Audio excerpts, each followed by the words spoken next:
Hi hello welcome to Rafi theatre. நான் உங்கள் ரஃபி. இன்றைக்கி திரை விமர்சனத்தில் நம்ம பார்க்க போகிற படம் மேக்ஸ். இந்த படம் யாருன்னு கேட்டிங்கன்னா சுதீப் கலைப்புலி தானு தான் வந்து ப்ரொடியூசிங் பண்ணியிருக்காப்புல. செம்மையான ரோலில் வந்து வரலட்சுமி சரத்குமார் நடிச்சிருக்காங்க. இப்படி வெளியே வந்த படம் தான் இந்த மேக்ஸ். இந்த மேக்ஸ் படத்தை பற்றி பார்த்தோன்னா, படத்தோட ஆரம்பத்தில் பார்த்தீங்கன்னா இவர் வந்து பார்த்தீங்கன்னா சஸ்பென்ஸில் இருக்கிற ஒரு போலீஸ் ஆஃபீஸர். ஊர் விட்டு ஊர் மாறிட்டு போயிட்டே இருப்பாப்புல. அம்மாவும் வந்து அதுக்கு உடந்த என் பையன் வந்து பார்த்தீங்கன்னா நேர்மையாக இருந்தால் போதும் சொல்லிட்டு. ஸோ அந்த மாதிரி ஒரு ஊருக்குள்ளே வர்றாங்க. அந்த ஊரில் என்ன போலீஸ் ஸ்டேஷன் இருக்குன்னா ஒரு போலீஸ் ஸ்டேஷன் இருக்குது.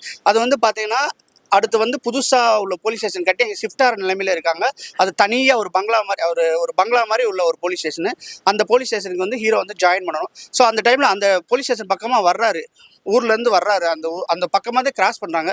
அப்போ எல்லா போலீஸும் பார்த்து சார் வணக்கம் சார்னு சொல்லிட்டு சொல்கிறாங்க. நான் காலைல வந்து டியூட்டி ஜாயின் பண்ணுறேன், எல்லாரும் பத்திரமா இருங்க இது பண்ணுங்கன்னு சொல்கிறாங்க. அப்போ பார்த்தீங்கன்னா அந்த ரோட்டில் வந்து பைக் செக் பண்ணுறது, கார் செக் பண்ணுறது, அந்த மாதிரி செக்கிங் நடந்துகிட்டு இருக்கு. ஸோ இவர் கிராஸ் பண்ணி போகிறாரு. பார்த்தீங்கன்னா அங்கே பார்த்தீங்கன்னா ஒரு கார் வந்து தறிக்கட்டு ஓடி வந்து அங்கங்கே பேரிகார்டெலாம் மோதி கிழிச்சிட்டு வந்து நிற்கிது. இறங்கி பார்த்தா 2 பேர் குடிச்சிட்டு இருக்கானுங்க. உடனே என்ன செய்யுது, லேடி கான்ஸ்டபிள் கீழே இறங்கு அப்படின்னு சொல்லுது. உடனே கீழே இறங்கி நினைச்சுறாங்க, அவளை ரொம்ப அவமானப்படுத்துறாங்க. சட்டையை கிழிச்சிடானுங்க. சட்டை கழிச்சோன்னா அது அவமானம் தாங்காமல் இருக்கும்போது மற்ற போலீஸ்லாம் வர்றானுங்க. வந்தோன்னே பார்த்தா 2 பேரும் மினிஸ்டர் பசங்க. ஸோ நம்மளால் ஒன்றும் செய்ய முடியாது, நம்மளை துவம்சம் பண்ணிடுவாங்க இப்படி யோசிச்சுக்கிட்டு இருக்கும்போது பார்த்தீங்கன்னா டமான்னு ஒரு சவுண்டு. யாருன்னு பார்த்தா ஹீரோ அடித்து துவம்சம் பண்ணி தூக்கி போட்டு செல்லில் தூக்கி போட்டுறாப்புல. தூக்கி போட்ட பின்னாடி தான் தெரியுது அவங்க வந்து 2 பேரும் வந்து யாருன்னு கேட்டிங்கன்னா மினிஸ்டரோட பசங்க. இதனால என்ன பிரச்சனை வருது, ஏது பிரச்சனை வருது, அந்த போலீஸ் ஸ்டேஷன்லேயே வச்சு இவர் டியூட்டியில் ஜாயின் பண்ணுற வர்றாரு. ஈவினிங்லேருந்து காலையில் வர என்ன நடக்குதுங்கிறத அருமையான சுவாரஸ்யமாக சொன்ன படம் தான் மேக்ஸ் படம். படம் வந்து பார்த்தீங்கன்னா கைதியை வந்து யாவப்படுத்துகிற மாதிரியே இருக்குது. ஒருவேளை கைதி மாதிரி கொண்டு போய் வேலைன்னு சொல்லிட்டு நம்ம நினச்சி பார்த்தோம்னா அந்த மாதிரிலாம் இல்லை.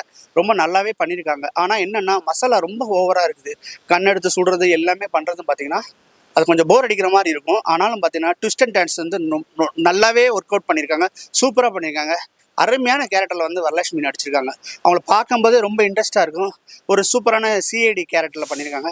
ரொம்ப நல்லாவே அவங்களுக்கு அந்த பாத்திரம் வந்து பொருந்தது. இதில் என்னென்னா கிச்சா சுதீப்க்கு வந்து ஹீரோயின் இல்லாதனால அந்த ஹீரோயினை போட்டுட்டு கலராக ட்ரெஸ் போட்டு ஆடுறது, ஓடுறது, அந்த மாதிரி ஐட்டம்ஸ்லாம் எதுவுமே இல்லாதனால கொஞ்சம் ஓரளவு உட்காந்து பார்க்கலாம்னு தான் நினைக்குது.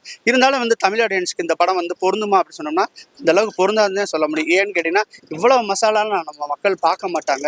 ஏன்னா ஏற்கனவே நிறையா மசாலா படங்களை வந்து ராம் சரண்லேருந்து மகேஷ் பாபுலேருந்து அல்லு அர்ஜுன்லேருந்து எல்லா படத்தையுமே நம்ம வந்து ரசிக்கிறது இல்லை.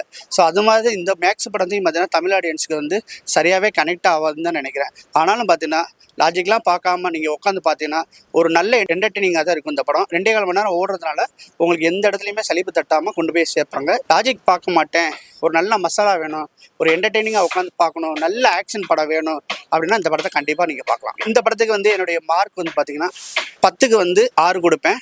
மீண்டும் அடுத்த திரையரங்கில் சந்திக்கிறோம். பை. இந்த வீடியோ பிடிச்சிருந்துச்சுன்னா லைக் பண்ணுங்க, ஷேர் பண்ணுங்க, கமெண்ட் பண்ணுங்க. ரஃபி தியேட்டரை மறக்காம சப்ஸ்கிரைப் பண்ணிருங்க. பெல் பட்டனை கிளிக் பண்ணிருங்க.